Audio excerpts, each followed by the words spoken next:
From Sugar 23, I'm Angela Ledgerwood, and this is Lit Up.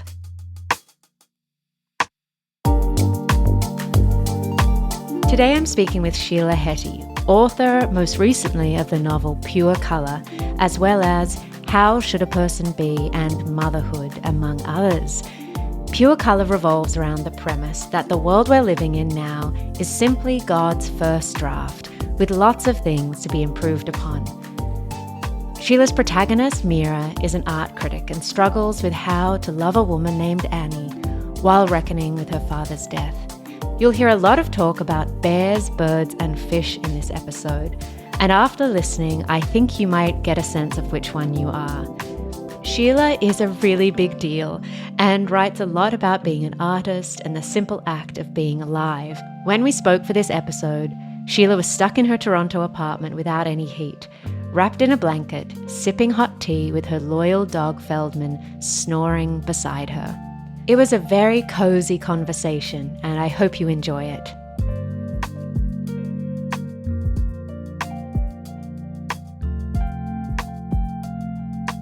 I started reading the diaries that you have serialized on the New York Times, and I kind of wanted to start there because could you tell us a little bit about the process of writing diaries for so many years, and then what you learned about yourself in reflecting back on them? Oh, my dog just got up on the bed. Okay. What's his name? Feldman. It's a big guy. What did I learn? I've been working on this project on and off for the last 10 years. The main thing that I noticed actually, I was trying to sort of hide the identities of people and make composite characters. And I realized how very easy it was to do because it occurred to me that there are people in, like let's say you have like 7 female friends and maybe like 10 exes. It seemed to me like there were archetypes or character types within each gender that I was drawn to. So that it was very easy to say like, no, there weren't 10 men in the past. There were like 3 archetypes and those 10 people fit into them. Or, you have your, in your friends, you have, oh, here are my advice giving friends and here are my, friends who I have adventures with. And I just kind of realized the degree to which I'm drawn to specific types and characters, and that we probably all are. We all have these sort of broad characteristics or these specific kinds of ways of being in relation to other people, and that those ways are limited and different people can fit into those roles. So it was less that I learned so much about myself than learning about who I'm drawn to. I feel that feeds directly into these archetypal groups of people in your novel. And we open with God creating the world, which I loved so much. I really started, from there, and I thought, what is she doing this time? Wow. And I'm so drawn into it. Can you share the role of God in your novel and what he's doing as we begin the story? I mean, I say that God's like a painter who has stepped back from the canvas to look at what he's created. And that's the moment that we're living in, is the moment of God standing back. So it's this moment of judging what he's made and trying to understand what about what he's made is good and what about what he's made is not good, and how things might be changed or improved when he, steps back to complete the work of making this world. It seems such a wonderful idea to imagine ourselves just in the first draft. As soon as I read that, I kind of sighed and thought, oh, that's all this mess is. The first draft.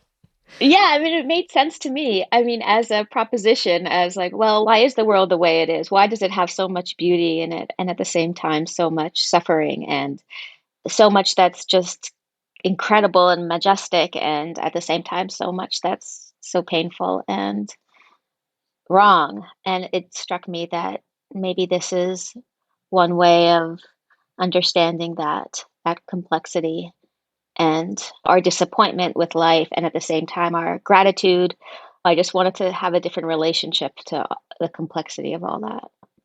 There's a line in the book that relates to what you're saying, and it's also that us humans try to create our second drafts, a better version of this life through art, through the books we write, and not idealizing things, but that art is a way to try and create a different type of existence from our imaginations. Yeah, I think we experience the world, and I think, when we make models of it in literature or in film or whatever, we're not trying to make models of a world that would be perfect, but they are sort of filtered by our understanding and our desire to make something that feels whole. And I think in that desire to make a work of art and to make something, a model of the universe or the world or life that feels whole, we leave out certain things and we exaggerate others. And so it is kind of a second draft of this first draft of life. I want people to understand just the basic beginning of the book, and then we won't give anything away. In your book, there are 3 types of animals which relate to the types of people or the way certain people relate to one another in the book. So, could you explain who the birds are, who the fish are, and who the bears are? And we'll go from there, because I think I know which one I am. So, I'd be interested to talk further. Yeah, so the idea is that God created these 3 eggs, the bird egg and the fish egg and the bear egg, these and the people come from one of these 3 eggs, and they come into the world, or we come into the world in this draft as critics of this creation. God sort of wants us here in order to pick up on all the things that are not right with this creation, and in our perceiving them, that's a way of communicating them to God. And so the birds look at the world aesthetically and in terms of beauty and harmony. The people born from the fish egg think about the conditions of the many, the structures, and the people born from the bear egg are oriented towards their family or a few very special people. And so they're looking at the world and critiquing it in terms of its intimacies and how those go in this draft. When in the writing of the novel did these 3 animals come to you, and why pick these 3 types of animals to represent these different aspects of kind of the human quality? That was one of the earliest things I did was think about who the 3 art critics might be, or who the 3 critics might be. And I've been thinking about that question for a number of years because I had this idea of God being 3 art critics in the sky when I was writing How Should a Person Be? And I didn't quite understand what that sentence meant. God is 3 art critics in the sky, but it was something that kind of compelled me. And every couple of years, I would try to do a bit of writing around that. And I guess finally in 2018, I was able to sit down and really think about it. And I don't know, those animals seemed like the right ones to pick because it just felt right for all sorts of reasons. I mean, I kind of describe it in the book, but the characteristics of the bear, in my mind, this sort of warm creature, this creature that's sort of closest to us, so perhaps has the value of family, you know? And then obviously the fish. It just seemed obvious. Those just seemed like the right ones. Well, thinking about the idea of a critic, because I think so many of us don't really understand what the role of a critic is in our world and in our society. What does that role mean to you right now in our culture versus, say, how it might have been perceived in the past? Well, I'm very interested in criticism, and I'm interested in this world in which everyone can express their criticisms and be heard. I think that's really exciting and it's painful, but it's also kind of thrilling and provokes a lot of change and is very useful, again, even though it can be very painful. And so I'm in favor of criticism. I think that it's like a necessary part of progress. You need criticism. And I think that, we live in a world where all the criticism is just sort of put down as negativity and it's not taken seriously, and everything that goes on Twitter gets a lot of condemnation. And I don't really agree with that perspective, and I don't think it's the most interesting way of looking at those kind of conversations that are happening online. And so I wanted to think, well, what's the most important thing a critic could do? Like, what could be the most important use of our instinct to criticize? It's not just born with social media. We're a very complaining kind of species, I think. So yeah, the idea that we are put here to criticize God's creation so that the next draft could be better. The idea that we're not meant to enjoy this, or we can enjoy it, but we're not only meant to enjoy it. That just seemed like the broadest possible answer I could come to. Why do we criticize? Why does it seem like we can't really fully appreciate life and can't just revel in the beauty of being a creature that has consciousness and that can experience this world, what's going on. So that's why I came up with this architecture.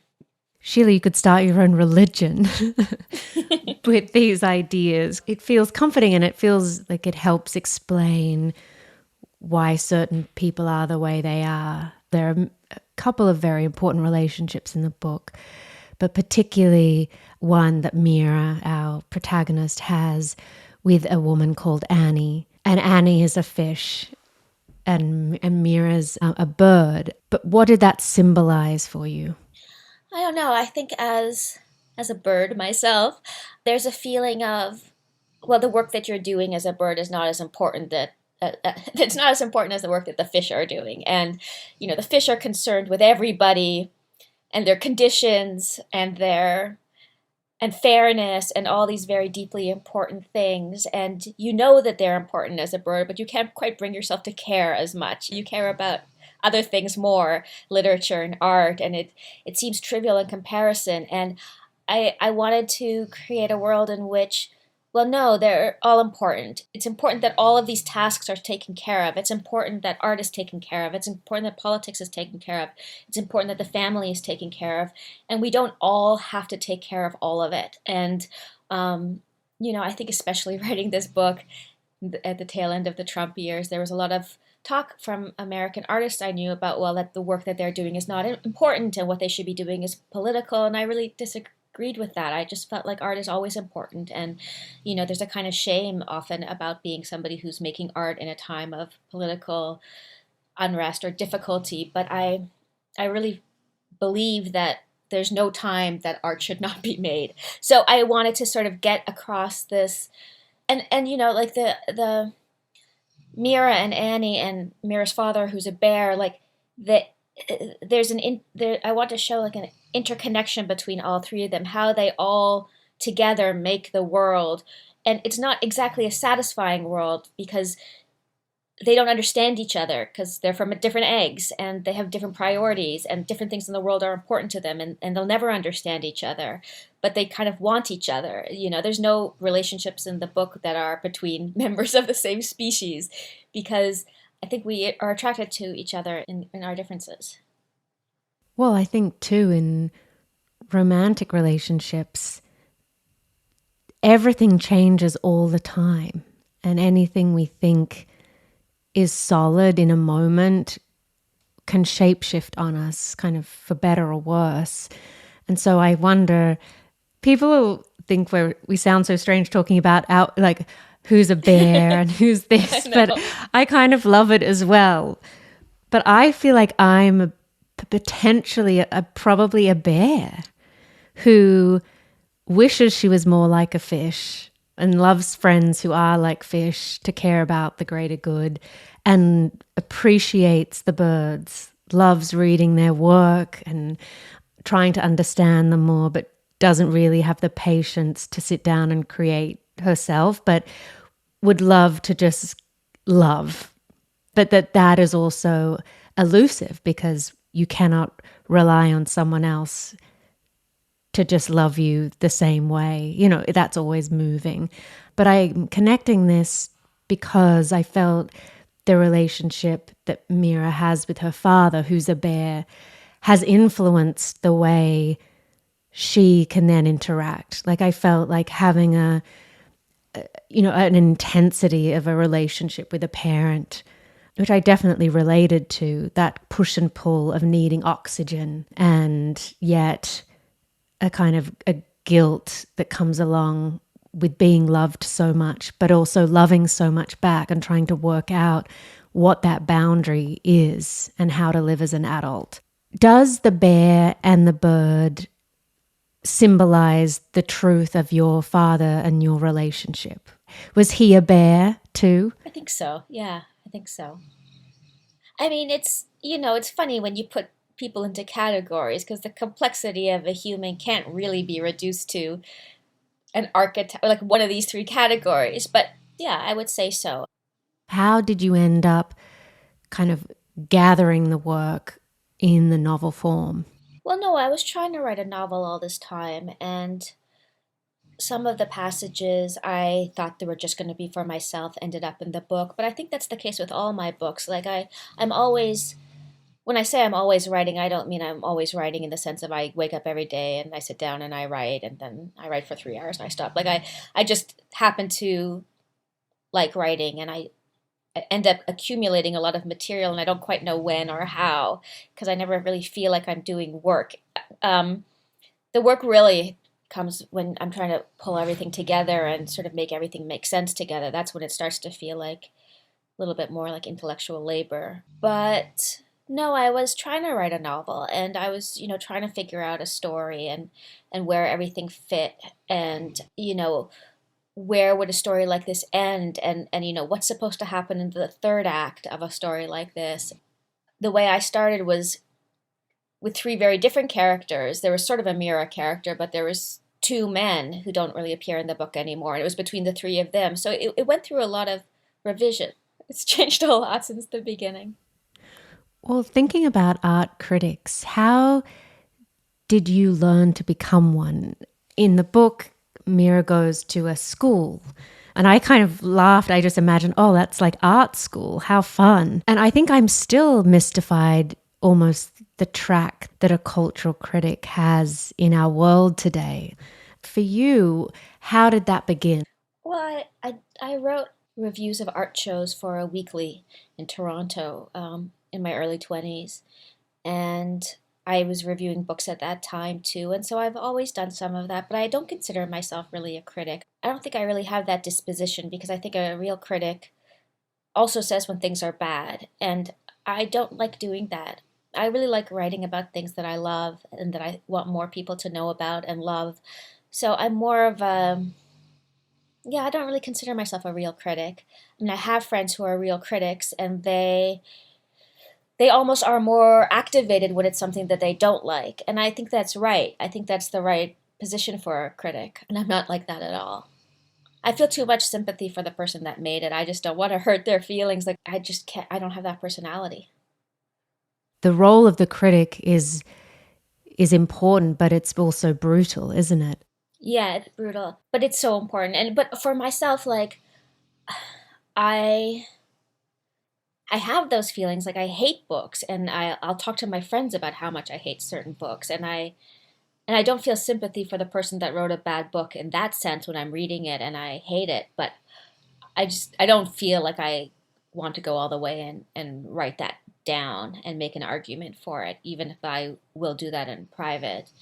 But I admire that. I think it takes a lot of courage and I think it takes a lot of certainty. And I'm also just like not people often want me to read their writing and give them feedback and I that's also something that I can't do because to me if I read a person's writing I just think, well, this is it. It's hard for me to see how it could be any different. Like I'll read their chapter and I'll be like, well, it is its own creature. I don't feel like that's my role in the world is to come in and say how things can be better. I don't know how they can be better. I just don't know. I think some people can say, well, oh, the problem with this is that the characters, I mean, I just don't look at art very mechanically. I think you have to look at it very mechanically in order to write criticism or to give really helpful feedback. There's a beautiful part in the book where you describe how we can be transported or suspended within a writer's soul for a moment as we're engaging in their work, someone from 200 years ago or even beyond, and that's such a precious, intimate moment. Who are those people for you? Well, I love Aristotle's Poetics. I feel like I learned a lot about how to write when I read that book. And I've just been reading Vasari's The Life of the Artist, or The Lives of the Artist, which has so many incredible anecdotes about art and artists. And more contemporary, the critic Dave Hickey, who died this year or last year, I think he's really right about art and what art is and what it's not. And then I have friends, Lauren Euler and Christian Lorenzen and various different sort of working book critics who seem to me to have a lot of courage and very particular taste. And yeah, I love reading criticism. And then there's those great, like Clement Greenberg and so many great art critics from the mid 20th century America. I love reading criticism. I love reading pans. I love reading negative book reviews. Well, I don't know if it's a theme in the book, but it's something that resonated with me, probably as a woman in her 40s. Like our generation, we remember the time before social media. And something I loved about how you described the friendships that Mira has when she's at that critic school as a young person is that her friendships weren't show-offy. I just love that word. But how do you feel about that time in your own life as an artist developing, being able to have what I look back on now as almost like a cocoon that I don't think younger artists now have? Yeah, I mean, you weren't 17 and looking for an audience. Maybe you had a zine or something like that, but there just would have been no chance. I don't know, I miss how badly we all dressed. Like there was just so much we were so innocent about and so unconscious of. You'd see a photograph of yourself 2 weeks after it was taken, and there was a kind of innocence to that, which I don't think we were even conscious of at the time because obviously we didn't know it was going to end and we had nothing to compare it to and so on. But yeah, I don't miss that time at all, but I feel like it's interesting to have experienced that world and then the end of that world, and then this world, which to me is not a very, I don't feel very comfortable engaging in it in the way that I think somebody who grew up with it would feel. I feel so self-conscious, it's like a different atmosphere and I can't quite breathe properly in it. And I would like to be able to because it's the contemporary moment and you sort of want to be in the present with everybody where everybody is, but I suppose not everybody's there. But I don't know, yeah, I can't get over my self-consciousness or my awareness of all the motivations that I have for, for instance, those times that I've been on Twitter for posting something. I can't do it reflexively. I always think, well, you're just looking for attention. And when you know that, it's just hard to do it. It's hard to do it in an effortless and fun way. So I've gone on and off, and I've just ended up just staying off. I'll never feel comfortable in that atmosphere. It's interesting how even though you only partly engage in that world, but are still obviously very aware of it, that you still capture it in your book very well. Yeah, I've been very interested in it, and I look at it and I'm excited by it, and I think it's, I'm curious about how it's going to evolve, and like clearly it's at a very rudimentary stage. It's not also the world that I want to live in, it doesn't make me feel good.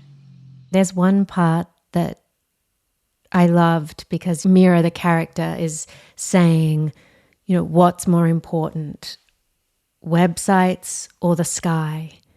If I look at where I spend my time, it's websites. It was just such a bigger idea. Where we put our time and attention is who we are. And what we value. Like, wouldn't it be a shame to spend all your lifetime on websites when the sky was there? But it would also be totally crazy to spend all your time looking at the sky. Like, I don't think that it's better, to spend your time necessarily looking at the sky. But, she's really asking herself, like, what means something to me? And she realizes it is websites. And I sort of feel like, I don't know, I don't want to be sentimental about maybe the sky isn't that important. I don't know. It's a real question. Like, maybe it really is important to look at your phone. Like, I don't know how or why, but maybe it is important to spend that much time. Like, maybe the next version of humans, like 100 years in the future, is going to be, I mean, I think it probably will mostly be living in a virtual world. So, in some sense, I do think we're learning how to do that, and we're shaping environments that we're going to be in more and spend more and more time in. And that will make the human being into something different. And so I think we're not only in relationship to humans of the past, but humans of the future. And that's the confusing part for me. And that's why I feel bad about not being online, because I do think that's the direction that everything is going. And you just don't want to really start not understanding the world. No, it's so good to be called out on that nostalgic aspect, because it's also something that feeds a lot of negative things in the world, wanting to go back to the way things were. But also that relates to a part, Mira, in the book when she's getting older. What happens when you're not young, bright things, creating the moment, the cool stuff, the cutting edge? I don't know whether it's kind of biological or something that happens when you do step back and you can watch and learn, but you cannot reassert yourself inside of it. And just to share one thing, I went to a nightclub, but I was so much older. When you are so aware of being from another generation. And it was so incredible to see, how everyone was dressed, like how it was such a moment of expression, but how the capturing it online, with TikTok dances. But I did have a moment of feeling like I was hovering above everyone else. Like I couldn't really be present in it. Those older people who take the drugs and wear the toga or whatever it is, to kind of insert themselves inside of that moment. And everyone's a bit weirded out by it. And there's also nothing wrong with that. But I understood that part in your book very much. So what is the role of someone who's experienced a lot but is now not looking back, but looking at the current moment with a lot of experience? Yeah, I don't know. I feel that too, that separation from the current of culture, that it's not for me and it's not by me or my peers. And I don't know, is it a preparation for death? Like you're just not part of the culture and eventually you won't be part of the world. Like there's some way in which you just sort of have to, there's nothing to do about it. And I think you're right. There's something kind of ridiculous in trying to reassert yourself in a place that you don't belong. And it's ridiculous. And no, everyone knows you don't belong there. And there's no wisdom in it. I don't want to say this for everybody because maybe there's some people that do belong. I'm sure there are. I just I don't feel like I do, and you don't. And that's what I wanted to explore. Like, what does it feel like no longer to belong to culture? It's almost like life is a circle. And for so long, death is so far from everyone's mind. And then we become aware of our own mortality through aging. And it's almost, I'm just having this moment where I'm like, they said it might be like this in the books, and now I'm there. I'm like, oh, I don't know if that makes sense. Yeah, it absolutely does. I think that, I don't know, I remember being that age, 18 or whatever, and feeling that power in me. And it was the power of it was kind of like the power of absolute contempt, and contempt for anybody much older, and feeling like they were on the periphery and I was in the center, And I don't want to go back to that, certainly not. But there is something about it that was so incredible to feel like nobody else exists except for me and my friends. And you can't, I'm sure an 18-year-old today doesn't feel that because you have so much evidence of so many other lives online. And so I actually do wonder what it's like. Like, what is it like to be 18 now? Like, everyone talks about their narcissism. But in some way, maybe we were more narcissistic because we didn't see any other friend groups. We didn't see any other ways and lives except for those that literally we walked into. As I was reading your book, weirdly, I was thinking about this TV show that I watch, which definitely speaks to my nostalgia of things or interests, the land and birds, animals, But it's called Edwardian Farm. So it's a British show Okay. about two archaeologists and a sociologist who go and live the way they lived then. Three people. So it's a reality show, but it's very tame and all about bringing in the expert who's dressed up in, the cap and pantaloon versions. But there is this moment in it where the first tractor comes to the village. They're like traveling salesmen. And you have a moment where you're so aware. I felt like a human from the future watching this going, wow, they do not know what is to come. Like their whole way of life is about to change. And something about that's been so poignant. And I keep relating it to now of going like, what's that thing going to be for us? Like it's definitely connected to technology. But that thing of like, oh, they didn't know anything about what was to come. I'm just fascinated by that question. I mean, yeah, I have all sorts of speculations. Identity might be something that disappears. Just the fact that people are choosing their own pronouns, and then like online you can be anyone, and even like Facetune. And I just think that our attachment to our, biological sex, and even the way that we look, and possibly even our personalities, our characters, I mean, I think we're not going to be so anchored to all those accidents of birth, maybe. I don't mean class, but I just mean like physical attributes and so on. My boyfriend has this Oculus, that virtual reality headset, and I tried it, and I went into a poker room, and I couldn't believe how all my social anxiety that I would have in real life was instantly activated in this poker room. And somebody like threw me a cigarette across the table, and I couldn't light it because I've never been in this virtual world before, and I felt so ashamed, like, oh, I can't reciprocate this gesture by lighting it. And I felt as human, if not more human, in that world, that virtual world, than in this world. It was just one of the weirdest experiences I've ever had. Why should I care? These are not even, they're cartoons. And I don't even know who those cartoons are connected to. And I cared so much about fitting in around this poker table. And I just took the headset off after like 2 minutes or a couple of minutes. I was just like, I can't bear it. It was just too awkward. I had an experience similar with an Oculus or in a virtual world. It was like the world that I was within was in space, and I had a feeling of such vastness. I could feel an opening in my chest, like this wonder. And I was in a small room. I think it's just the power that it has over, our physical body. I don't know whether that's good, bad, or otherwise, but there's so much we don't know about yet. But I know we don't have long, so I want to ask, segue now. This seems like such a dorky, stupid question now after really talking about things, but I do want to know what lights you up. Well, there's so many ways I could answer this question.